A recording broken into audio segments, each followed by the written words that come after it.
Hello दोस्तों। तो भाई देखिए, आज हम लोग पढ़ेंगे इस क्लास में फूड चैन के बारे में। फूड चैन ये आपके दूसरी यूनिट का ही हिस्सा है। शुरू में बोले थे कि दूसरी यूनिट थोड़ी बड़ी है। तो ये जो फूड चैन है, इसको हिंदी में सामान्य रूप से ऐसे कहेंगे, खाद्य श्रृंखला। ठीक है ना, खाद्य श्रृंखला बोलते हैं हिंदी में। अब ये जो खाद्य श्रृंखला है, एक आपसे एग्जाम में पूछता है फूड वेब और एक पूछता है फूड चैन। जो फूड चैन है इसका मतलब हो गया खाद्य श्रृंखला, और फूड वेब का मतलब होता है खाद्य जाल। बस दोनों में बस कॉमन एक फैक्टर है कि जाल में एक का संबंध कईयों के साथ रहता है, तो वो नेटवर्क बनता है पूरा। जब नेट जैसे संरचना बनेगी तो जाल बोलेंगे उसे।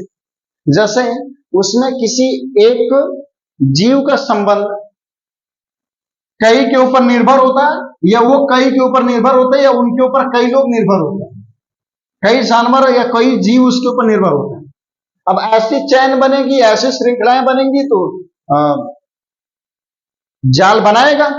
तो जब जाल जैसे संरचना बनेगी तो उसको बोला जाएगा फूड वेब।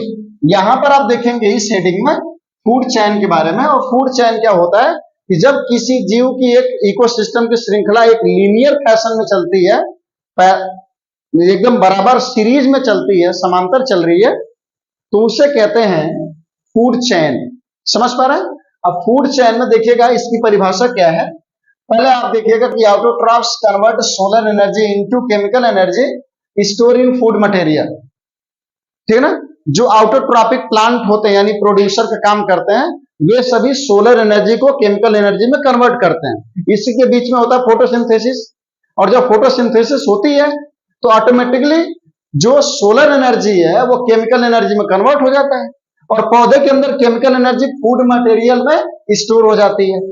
समझ पा रहे हैं? आगे देखिएगा, the transfer of food energy, जो फूड एनर्जी सूर्य की पौधे के फल में स्टोर है, वह एनर्जी जो फूड एनर्जी है from the producer through a series of organism, वह जो प्रोड्यूसर होता है यानी जो प्लांट होता है उससे ऑर्गेनिज्म में, जीवों में सीरीज बाय सीरीज जाती है, एक क्रम से जाती है। एक ट्रॉपिक लेवल के बाद दूसरा ट्रॉपिक लेवल के बाद तीसरा ट्रॉपिक लेवल के बाद चौथा ट्रॉपिक लेवल, ऐसे ऐसे करके वो एक दूसरे से प्रवाहित होती रहती है एनर्जी। ठीक है ना।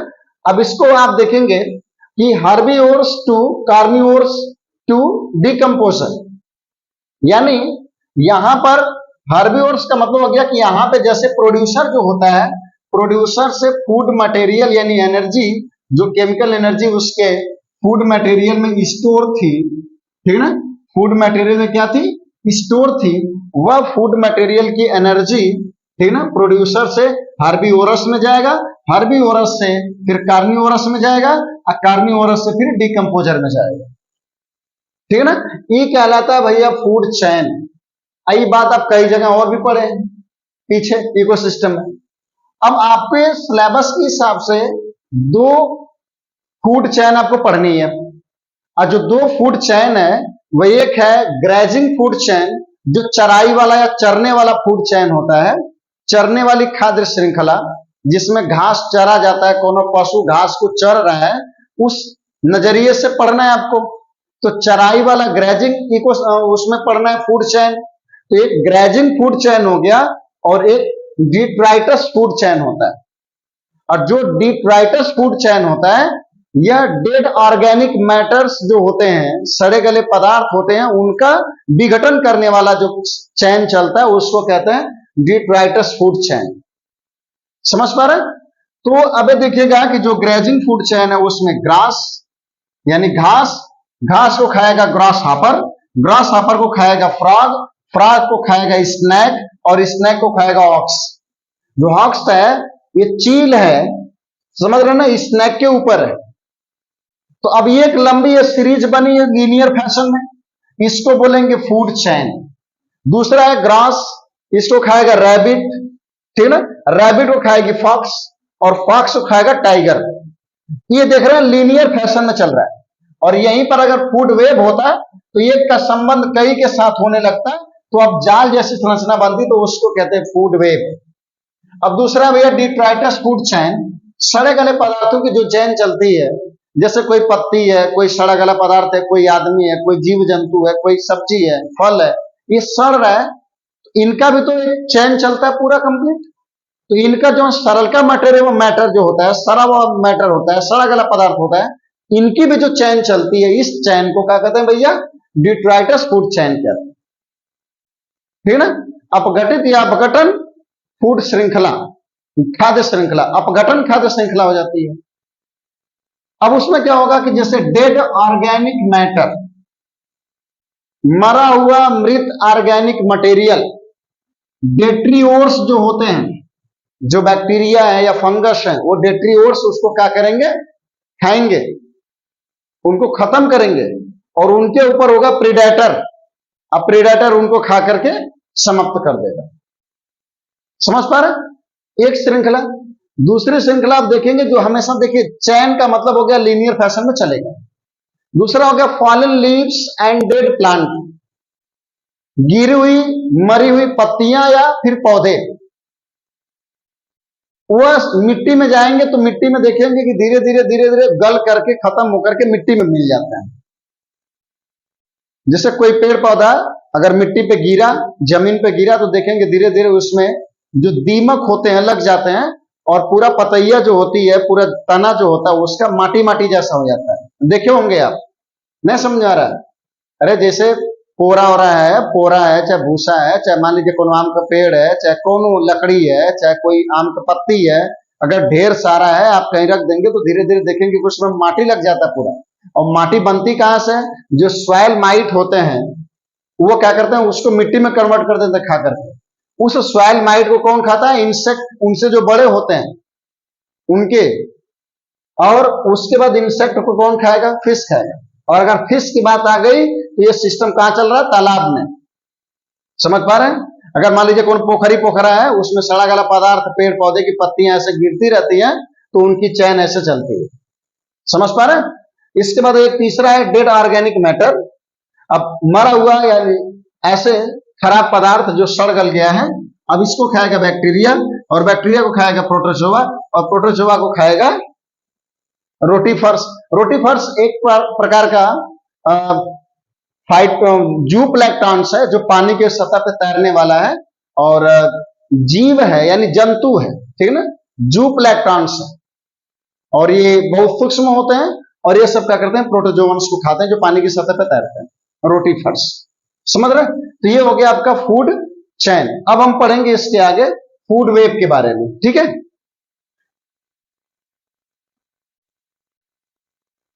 इसके बाद जैसे आप अभी देखें कि जो फूड चैन थी, तो फूड चैन के बाद अब इसमें आएगा आपका फूड वेब। तो भैया फूड वेब को हिंदी में कहते हैं खाद्य जाल, ठीक है ना।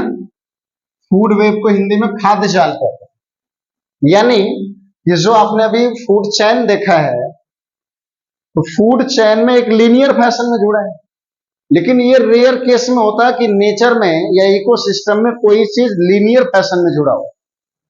वह कॉमनली एक दूसरे के साथ बहुत ज्यादा बॉन्डिंग होती है, कॉमन होते हैं। समझ रहे हैं?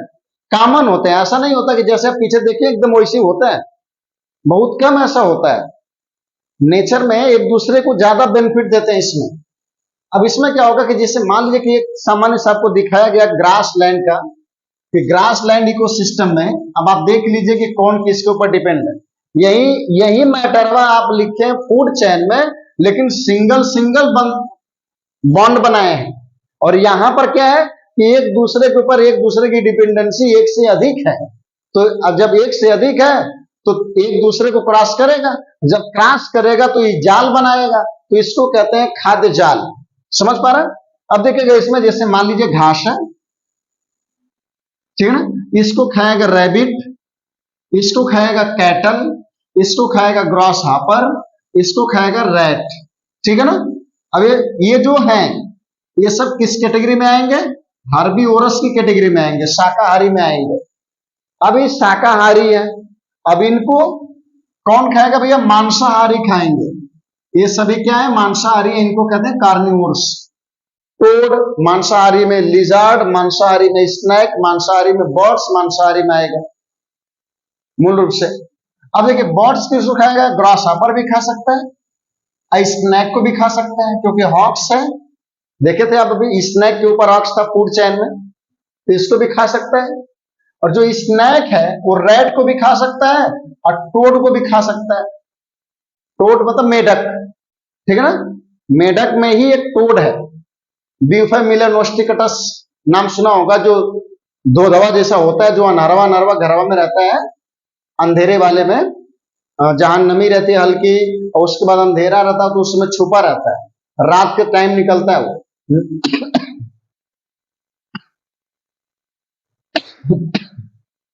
नॉकटर्नल होता है, रात्रिचर होता है, दिन के समय छुपा रहता है अंधेरे जगह पे और रात के टाइम निकल करके शिकार करता है, ठीक है ना। तो ये टोड हो गया। अब टोड को स्नैक, स्नैक टोड को भी खाएगा, रैट को भी खा सकता है। जो लिजार्ड है वो ग्रास हॉपर को खाएगी और इस ग्रास हॉपर को टोड भी खा सकता है, इसी ग्रास हॉपर को बर्ड्स भी खा सकते हैं, इस ग्रास हॉपर को लिजार्ड भी खा सकता है। अगर इनकी आपस में जो चैन बना रहा है एक दूसरे को ये बेनिफिट दे रहा है और एक से अधिक बेनिफिट है, और ये जो श्रृंखला बन रही है जिसमें ओवर डिपेंडेंसी एक दूसरे के ऊपर है, इस तरह के सिस्टम को हम फूड वेब कहते हैं। तो आपका हो गया फूड चैन और फूड वेब दोनों कंप्लीट, ठीक है ना। इसके बाद अगली वाली क्लास में आप पढ़ेंगे, जो अगली क्लास होगी उसमें आप पढ़ेंगे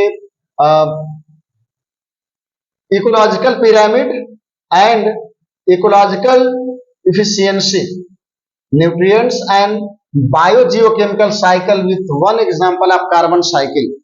तो मूल मिलाकर के पढ़ना है आपको, जियोलॉजिकल जो साइकिल चलती है उसमें कार्बन साइकिल आपको पढ़ना है और एक बायोलॉजिकल पिरामिड आपको पढ़ने हैं।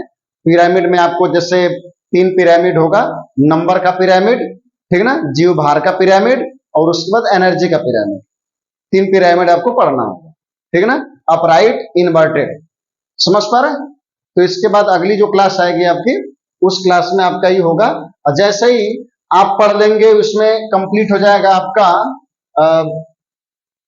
Carbon cycle. कार्बन साइकिल जैसे कंप्लीट होगी तो उसके बाद आपका इकोलॉजिकल पिरामिड पढ़ लेंगे। तो इकोलॉजिकल पिरामिड और कार्बन साइकिल पढ़ेंगे, वैसे ही आपकी जो दूसरी यूनिट है वो समाप्त हो जाएगी, फिर हम तीसरी यूनिट पहुंच जाएंगे जहां पे आपको सक्सेशन पढ़ना है, ठीक है ना। तो उम्मीद करते हैं कि आप लोगों को फूड चैन फूड वेब ये दोनों समझ में अच्छे से आया होगा, ठीक है ना। अच्छा, रिवीजन करते रहिए, अच्छे से दोहराते रहिए, पढ़ते रहिए, मस्त रहिए, बिंदास रहिए, और नोट्स अगर बनाने की इच्छा करें तो आप बनाते रहिए, लिखते रहिए, लेकिन हमेशा रिवीजन पे लगे रहिए ताकि आपका कोई चीज भूले ना, हमेशा याद रहता रहे, ठीक है। बहुत बहुत धन्यवाद आप लोगों का। और एक निवेदन आपसे है कि अगर आप वीडियो को देख रहे हैं तो फाइनली पूरा कंप्लीट देखा करिए, और अगर आपके दोस्त अगर बीएससी में पढ़ते हैं या फिर वो इंटरमीडिएट में है या फिर वो पढ़ाई से जुड़े हैं और अगर उनका ये जरूरी है कि अगर उनको जानना चाहिए तो आप उनमें शेयर जरूर करिएगा, ये आपकी बहुत बहुत कृपा होगी, ठीक है ना। क्योंकि आपको ये मैटर दिया जा रहा है तो आपसे बस यही मांगा जा रहा है कि आप इसको अधिक से अधिक शेयर करिए, और इस शेयर करने का पर्पस 2 होगा।